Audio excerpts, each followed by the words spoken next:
बड' लेटेस्ट आपडेटआव बयखौबो बरायबाय। दिनैनि रादाबखौ फरायदों आं प्रमद खाख्लारि। गिबि निउसआव दङ गसाइगावनि रायमना माहारियारि हाग्रामायाव हाग्रा बिफाना साथाम सिखाव प्लान हमनो हादों। मख'नो गोनांदि रायमना हाग्रामाखौ सरकारा माहारियारि पार्क महरै फोसावनायनि उनाव गोबां सिखारिफोरा आखाइ दैखांदोंब्लाबो दासान्दि मैहुर खालामग्रा सिखारिफोरा मैहुर खालामनायखौ गाराखै। बेबादिनो मैया मोनसे स्रोद सोलोंनि गेजेरजों सोनाब रेन्ज हाग्रा बिफाननि गोख्रों सिग्रोमनायनि गेजेरजों साथाम सिखारिफोरखौ हमनो हायो। सिखारिफोरनिफ्राय गोबां बिबांनि जे, जंफोर आरो मासे जिउ गैयै मै हमनो हायो। हमजानाय साथामखौ कुसुमबिलनि जिबन टुडु, गुनिब सुरेन, बलमजरा गामिनि इथुआ बेको होननानै सिनायथिनाय जादों। बिसोर साथाम सिखाव प्लानफोरखौ हमनो हादोंब्लाबो माखासेया खारखोमानो हायो। जाय समाव जोंनि बर'फोरा बर' बिजोंखौ गारनानै गुबुन बिजोङाव गावनि फिसाफोरखौ फरायहोगासिनो, बेबादि समावनो बर' बिजोंनि थाखाय मोनसे गोग्गाथाव। बे फट'आव नुनाय गथ'फोरा मुस्लिम फरायसाफोर।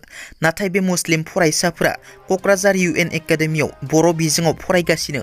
बे फट'आव नुनाय मुस्लिम गथ'फोरा बर' रावजों सोलोंथाइ लागासिनो। मख'नो गोनांदि क'क्राझार UN एकाडेमियाव गासै सा 48 गुबुन हारिनि फरायसाफोर जेरै राभा, आदिबासि, राजबंसि आरो नेपालि हारिनि फरायसाफोरा बर' बिजों एबा बर' रावाव सोलोंथाइ लागासिनो। गवालपारा जिल्लानि बर'फोरनि हा-हुनि जेंना। गवालपारानि बर'फोरनि हाया जेंनायाव, बे जेंनानि सायाव एबा हाखौ रैखाथि होनायनि सायाव मैया सावरायलायो। मैया गवालपारा जिल्ला खौसेथि बर' सुबुं आफादनि बानजायनायाव आमजंगा मुनुपारा गामिनि हादुंगोरा जिरायसालिनि नुब्लाङाव हा-हुनि जेंनानि सायाव सावरायनाय जायो। मख'नो गोनांदि गवालपारा जिल्ला सामलायगिरिया फरेस्ट राइट एक्ट 2006 खौ नेवसिगारदों आरो गवालपारा हाग्रा बिफाना पाट्टा थाखानाय हाखौबो रिजार्भ फरेस्टआव सोनो लाहार फाहार खालामनायनि अजद। बे हाबाफारियाव मिरु खौसेथि बर' सुबुं आफादनि आफादगिरि BKWACनि EM अमिय कुमार बसुमतारी, गुबुन गुबुन बिबानाव थानाय बिबानगिरिफोर आरो रायजो राजाफोरा बाहागो लायो। कृष्ण कुमार बसुमतारीखौ बुथारग्रा सानै दायनिगिरिखौ हमबाय। थांनाय 14 अक्ट'बराव हरनि समाव चिरां जिल्लानि 31 नं राजा लामानि सेराव गारागाव गामियाव क'क्राझार टिङापारा वार्ड नम्बर 5 नि महिम चन्द्र बसुमतारीनि फिसाज्ला पाठशाला आनन्दराम बर' एकाडेमिनि BA बाथि सेमिस्टारनि फरायसा 24 बोसोर बैसोनि कृष्ण कुमार बसुमतारीनि गोथै देहा बोखांनो हादोंमोन। बे जाथायनि सायाव चिरां पुलिसआ गोख्रों संदानगासिनो दंमोन। संदाननाय बादियै चिरां पुलिसआ कृष्ण कुमार बसुमतारीखौ बुथारग्रा सानै दायनिगिरिखौ गुवाहाटीआव हमनो हायो।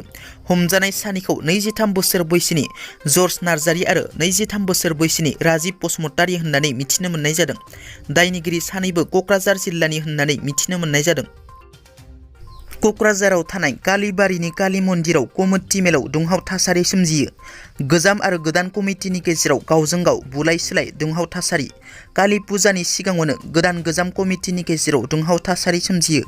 मिथिनो मोननाय बादिब्ला गोदान कमिटिनि सोद्रोमाफोरा गोजाम कमिटिनि मावफुं आफादनियाव अडिट बिनाय समावनो दुंहाव थासारि सोमजियो।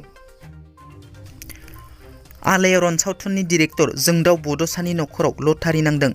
जोंदाव बड'सानि नखराव नागालेण्डनि लटारि नांदों। जोंदाव बड'सानि नखराव 2.50 कौटिनि लटारि नांदों। बे खौरांखौ ससियेल मिडियानि गेजेरजों मिथिनो मोननाय जादों। दिनैनि रादाबा एसेनोसै। नोंथांमोना जुदि आंनि चेनेलखौ दासिमबो साबस्क्राइब खालामाखै, अन्नानै साबस्क्राइब खालाम। गोजोन्थों।